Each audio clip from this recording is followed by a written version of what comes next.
आज के युग में ये देखने को मिलता है कि भाई भाई के ऊपर हावी है और भाई भाई को देख के भी प्रसन्न नहीं है। एक बहुत अच्छी कथा है, शिव के ही भक्त की एक कथा है। दो भाई थे, एक बड़ा एक छोटा। बड़ा भाई थोड़ा 10-5 साल ज्यादा बड़ा होगा तो इसलिए थोड़ा मालिकाना हक रखता था, लेकिन उसकी पत्नी बहुत अच्छी थी।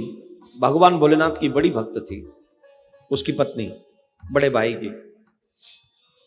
छोटे भाई की पत्नी सीधी सादी थी और सीधा भी था, छोटा भाई भी सीधा ही था, लेकिन बड़ा भाई बड़ा तेज था। मां बाप दोनों थे नहीं, मां बाप दोनों जा चुके थे, दोनों पधार गए थे।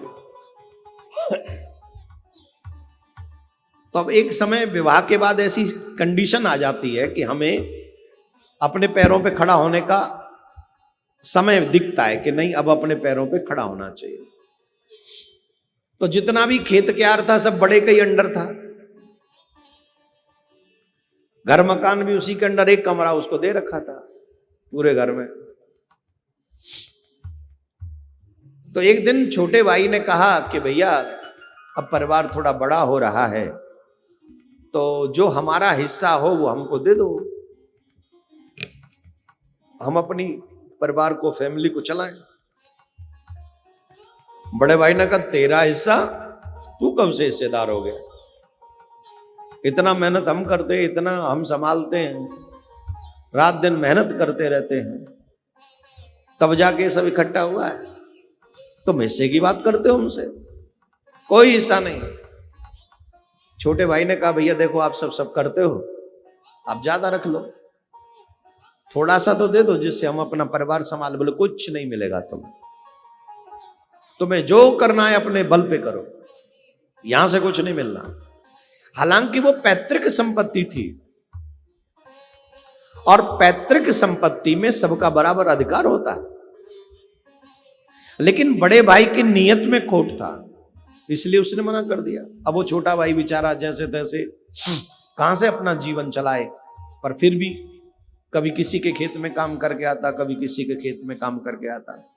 उसकी जो पत्नी थी वो बहुत अच्छी थी। घर में सत्संगी लोग जरूर होने चाहिए। व्यक्ति अगर सत्संगी होगा ना, सही माने में सत्संगी, दिखावटी सत्संगी नहीं, सही माने में, सही माने में अगर सत्संगी होगा व्यक्ति तो अपनी आंखों से बुरा नहीं देखेगा वो किसी का, चाहे अपना ही कोई व्यक्ति बुरा करे। उसकी पत्नी सत्संगी थी। उसकी पत्नी बोली पति से, ये तुम ठीक नहीं कर रहे हो, इससे भूत बावन भोलेनाथ रुष्ट हो जाएंगे, भोलेनाथ रुष्ट हो जाएंगे इससे। तुम जानते नहीं हो, भाई का धन खाकर व्यक्ति कभी सुखी नहीं होता। अगर तुम भाई का धन खा भी लोगे ना तो अगले जन्म में तुम्हें बैल बन के चुकाना पड़ेगा। इसलिए अपने भाई का कोई हक मत खाओ, दे दो। अरे ज्यादा नहीं दे सकते, थोड़ा बहुत तो दो कम से कम, है तो तुम्हारा भाई, क्यों इसको दुख दे रहे हो तुम?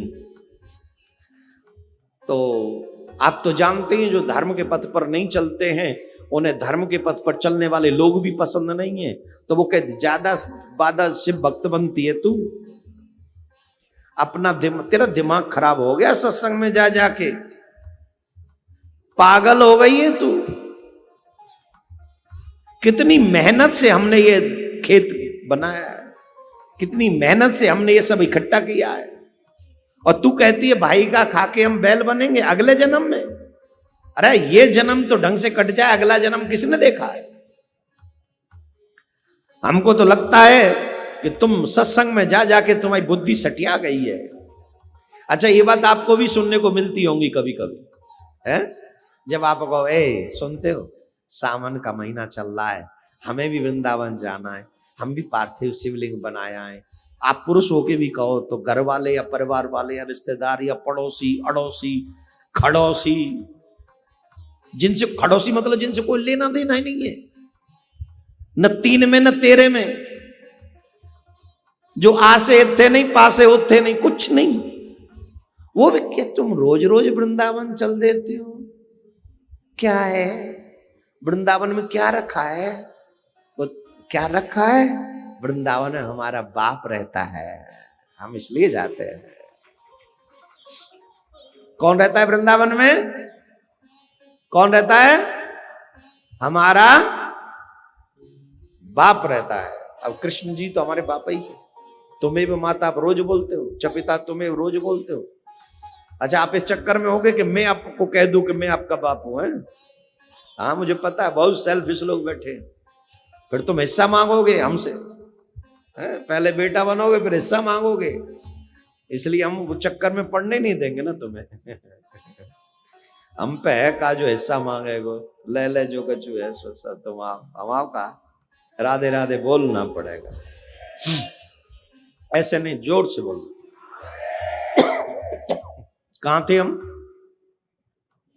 हमारा बाप रहता है इसलिए हम वृंदावन आते हैं, और अपने पिता के साथ और मां के साथ तो हमेशा रहना चाहिए, इसलिए जाते हैं। लेकिन उन अच्छा, वो भक्ति नहीं करते इसलिए उनको आपके आने से तकलीफ है। जो सत्संगी होते हैं उनका आनंद अलग है, जो सत्संगी नहीं होते उनका दुख, उनकी सुख और कुछ चीजें अलग है। तो उनकी पत्नी ने कहा कि ये ठीक नहीं कर रहे हो तुम अपने भाई के साथ, ये काम ठीक नहीं। और उसके पति ने डांट दिया, ज्यादा ज्ञानी मत बन, अपने काम से काम रख, तुझे मुझसे कोई लेना देना नहीं होना चाहिए। समझ रही है कि नहीं समझ रही? मत मानो तुम्हें भोगना पड़ेगा, ऐसा कहा उसने। उसका जो भाई था वो इधर उधर खेतों में काम करता था, दूसरों के जाया करता था, और इसके भाई को भी लोगों के काम की जरूरत पड़ती थी कि काम आके करें खेती में। तो इसके भाई को भी दया आई कि छोटे को, क्यों ना मैं अपने भाई के ही खेत में काम कर लूं, जो कुछ दे देंगे इधर उधर जाने से। भैया अगर आप कहो तो मैं आप ही के खेत में काम कर लिया करूं, उसी में से कुछ दे देना। इसको लगा ये तो बहुत अच्छी बात है, ये काम भी करेगा और पैसा भी कम दे देंगे इसे। हाँ तुम हमारे यहां काम किया करो और तुमको हम पैसा दे देंगे। तो वो अपने भाई के यहां काम करने लगा। और देखो भाई कितना अच्छा था, छोटे वाला, वो कई घंटे काम करता था। वैसे झाड़ी का काम होता है 8 घंटे, वो 12 घंटे काम करता था। काहे को? मेरे भाई का ही तो है। लेकिन बड़ा भाई इतना निकम्मा, औरों को 100 रुपए देता था तो इसको 60 ही देता। और जो आते थे वो कहते थे एक दिन में 100 रुपए लेंगे, ये अपने भाई को 60 ही देता। लेकिन छोटा भाई कहता कोई नहीं, जो शिव चाहे सो, ठीक, जो शिव चाहे सो।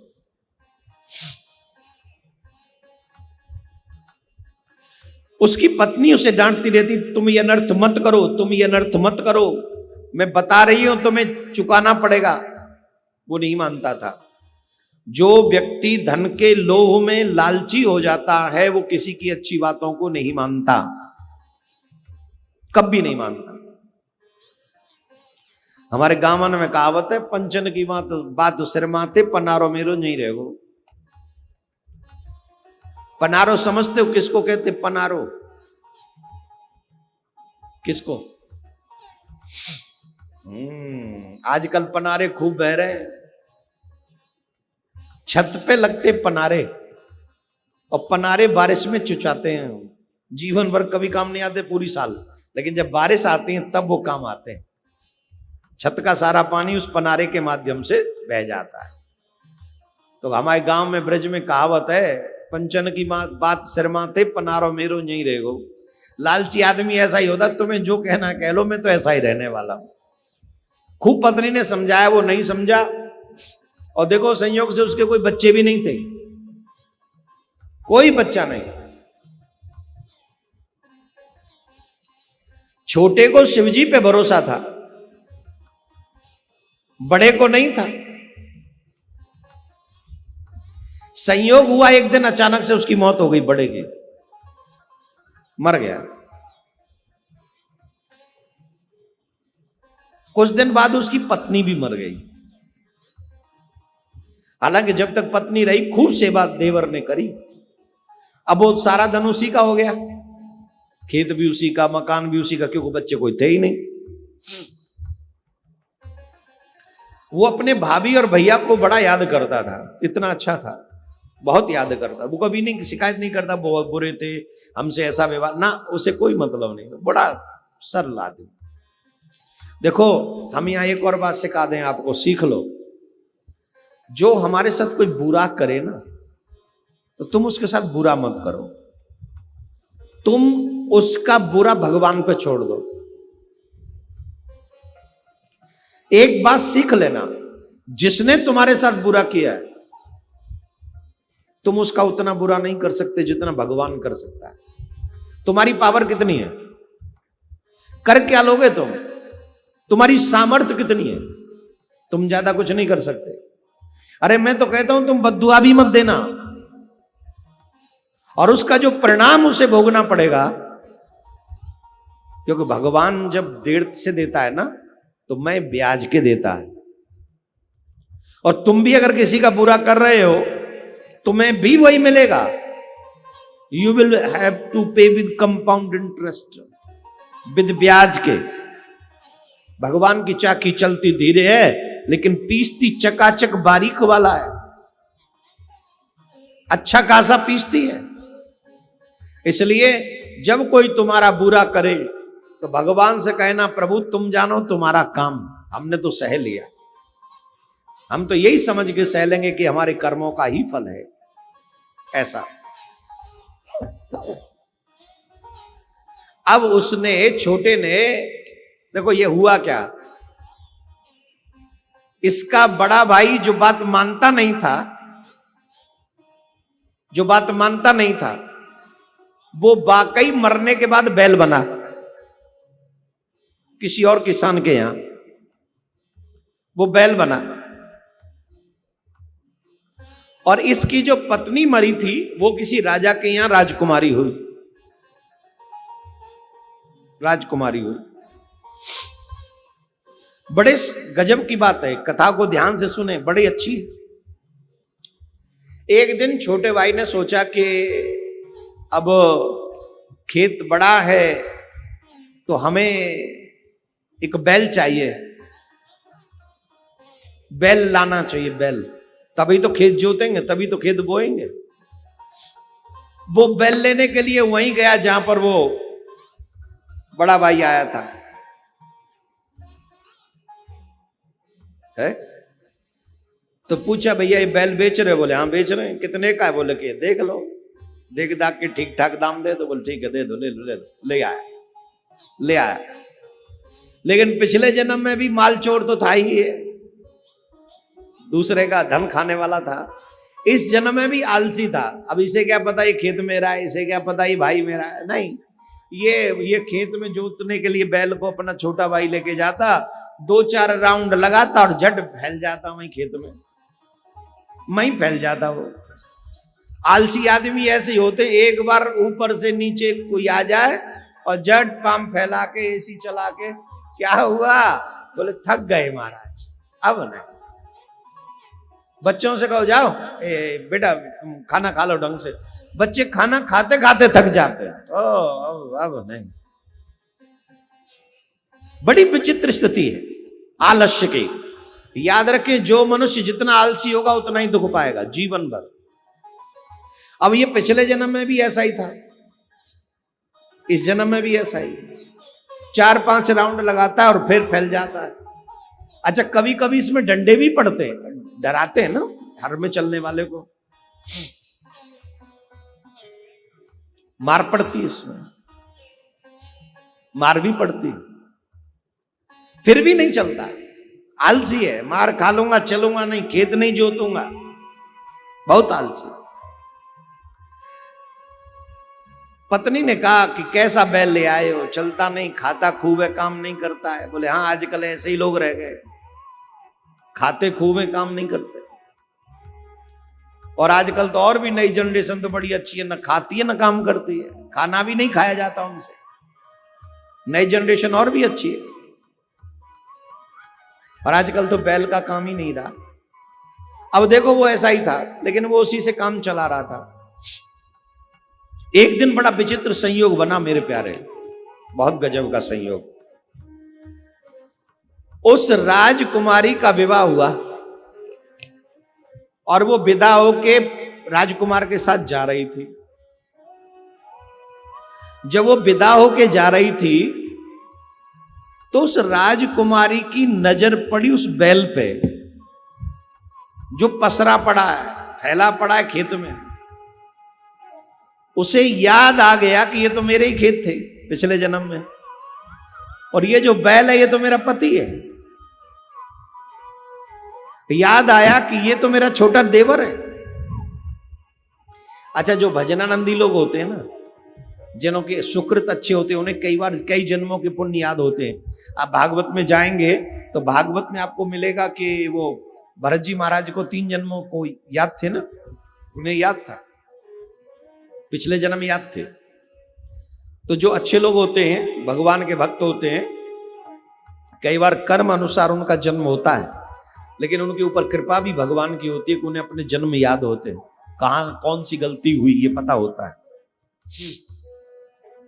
गए, पालकी वहां पे जा रही थी, देखा वो बैल लेटा पड़ा है आलस में, उसका भाई सामने बैठा है पेड़ के नीचे। कहार पालकी लेके जा रहे थे, कहार पालकी लेके जब जा रहे थे तो रानी राजकुमारी ने कहा कि रोको, पालकी रोको, थोड़ी देर उतारो यह पालकी।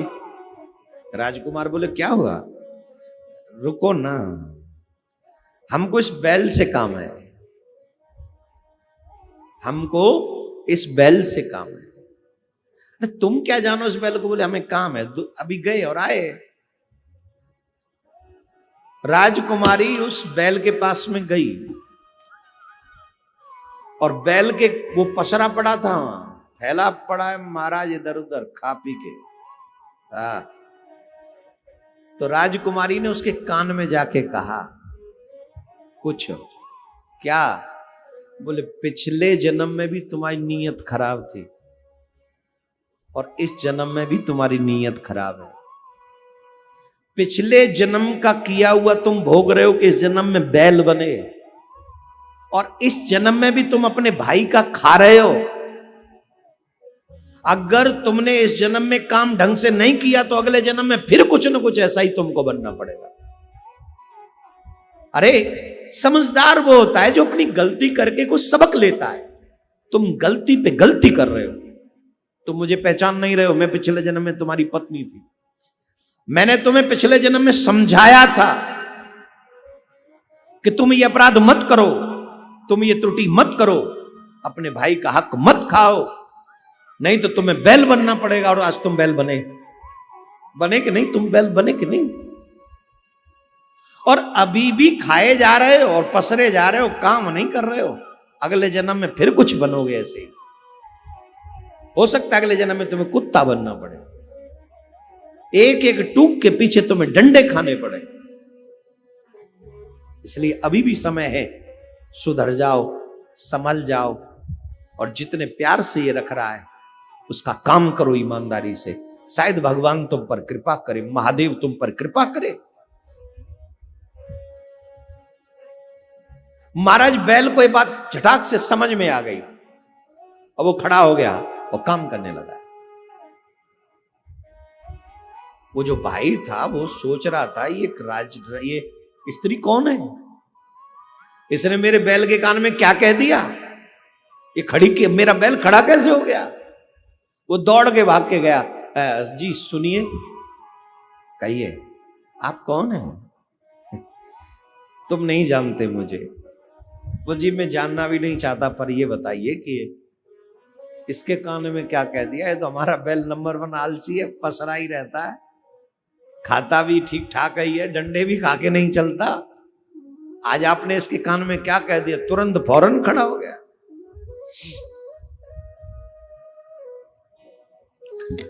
उन्होंने कहा तुम हमें पहचानते नहीं हो, हम पहचान रहे हैं, हम पिछले जन्म में तुम्हारी भाभी थे और ये हमारा पति है, तुम्हारा बड़ा भाई, तुम्हारे साथ इसने बुरा किया, इसलिए इस जन्म ये बैल बना।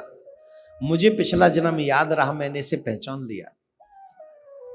अपने देवर से कह के गई, मैं तो जा रही हूं, पर एक बात कहूं, थोड़ा ध्यान रखना इनका। देवियां बड़ी अच्छी होती हैं, अपने पति के बारे में शुभ सोचती है, भला सोचती है। ध्यान रखना, बैल तो है पर है तो तुम्हारा पिछले जन्म का भाई। और वो ऐसा कह के चली गई। अब बेचारे को हल में लगाने में तकलीफ हो उसे, मेरा बड़ा भाई है। अब तो जो सांटा वांटा रखता था ना मारने के लिए, वो भी अलग रख दिया, नहीं भैया बड़ा भाई है। लेकिन अब बड़े भाई को किसी और चीज की जरूरत नहीं होती थी। अब वो ईमानदारी से मेहनत करता था, रात दिन मेहनत करता था, और अपने इसी जन्म में सभी पापों से मुक्त हो गया। बोलो राधे राधे। जोर से बोलना पड़ेगा, और जोर से बोलना पड़ेगा। आप इस बात को समझिए, मनुष्य जीवन अगर मिला है तो किसी के साथ बुरा मत करो, फरेब मत करो, धोखा मत करो, और भाइयों के साथ तो बिल्कुल भी नहीं। तो ये कहानी हमें सिखाती है कि महादेव किसी के साथ बुरा नहीं होने देते। जो महादेव के भक्त होते हैं, महादेव उनका न्याय उनके साथ अवश्य करते हैं। किया कि नहीं? इस कथा में न्याय हुआ कि नहीं?